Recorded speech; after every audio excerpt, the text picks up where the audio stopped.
What I'm seeing is that a lot of our parents now are actually getting to the overwhelmed, burned out feeling.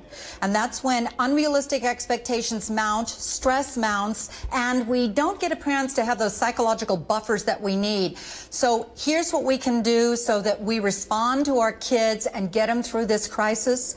The first thing I want you to do as a parent is start doing a self-check.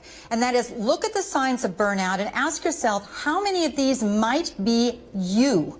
And that is, everybody's got a bad day, but reoccurrent. The first thing you're looking for is motivation going down, your energy's down, you're always in a state of fatigue. You also could be having a problem with sleep, or you're having problems focusing.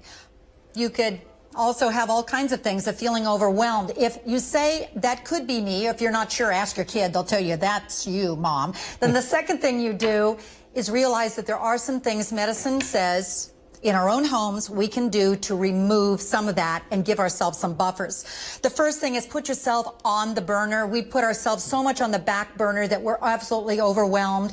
And there's 3 simple things that you can do to help reduce the stress and that burnout.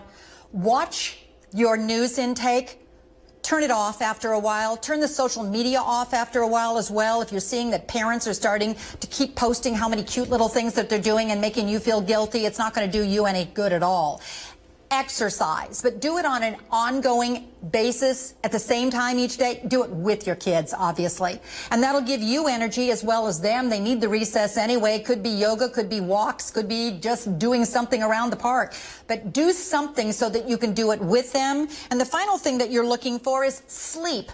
I know every parent is telling me, but I'm not getting any. So what you're looking for is a routine that you do at the same time each night, same as your kids. Watch your alcohol content, that'll rob it. But also watch those screens. If you turn the screen off at least 30 minutes before you go to sleep, you're less likely to have all those little REMs really impacting you. A couple other things you may want to do, think through your priorities. Parents, really, truly think them through. Your really number one priority is to keep your children safe and you calm. And so cut one thing. Just cut one thing off to the schedule that you really, truly don't need, and it's keeping everybody on edge. The second thing you may want to do is, besides rethinking that, is identify your hotspot. I swear to you, it's the same time every day that puts you and the kids on edge. For some moms, they swear it's at 5 o'clock every night. That's when you enlist your mother to call and Skype to the kids. That's how you fix a hotspot. Or do you find it right before you go to bed, you're the one that's absolutely so upset because you're picking everything else up? You're the one? So here's what you do on that one. Oven timers are the best invention known to man. It's called a 5-minute cleanup brigade. And what you do, kids love it. You set it for 5 minutes. You assign every family member one room in the house. Bigger kids are going to help the little kids. As fast as you can, clean up or pick up until the timer goes off. You'll find amazing results as a result of that one. A couple other things. As stress builds, empathy goes down.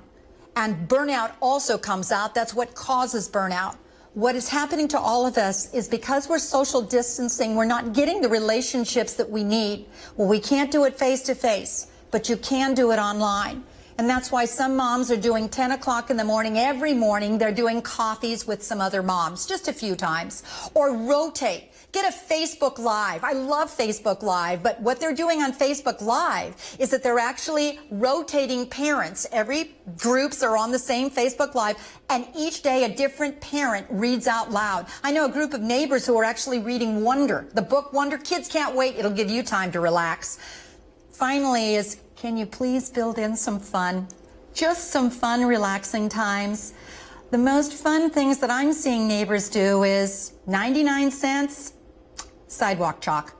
Kids are making inspirational messages out on sidewalks, on streets. I've seen Palm Springs sidewalks are doing the same thing. Kids have done it.